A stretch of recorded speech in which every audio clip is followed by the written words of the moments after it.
In the 1960s, Kwame Nkrumah, the African socialist who served as Ghana's first president, updated Lenin's theory with his own book on neocolonialism.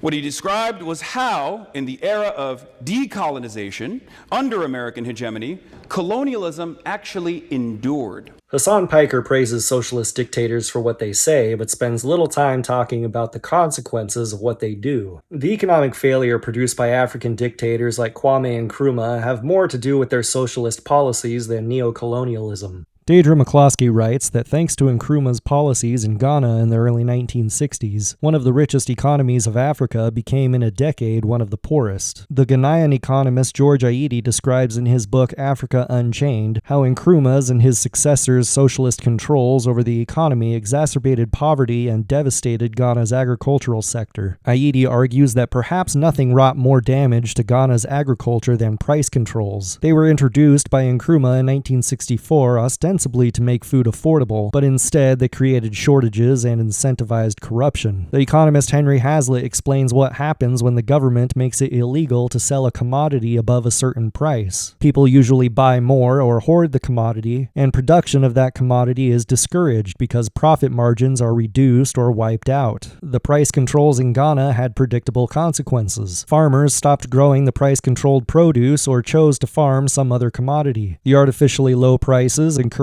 people to hoard. This led to massive shortages, and those who could get their hands on the remaining commodities would sell them on the black market. These policies were continued by subsequent Ghanaian leaders such as Kofi Busia and Jerry Rawlings. Rawlings in the 1980s was particularly cruel, creating price control tribunals to fine or imprison price control violators, sending the police to destroy marketplaces, and invading homes to confiscate hoarded goods. Aidi concludes that the rigid enforcement of stringent price controls by a military regime in Ghana effectively destroyed the country's capacity to feed itself.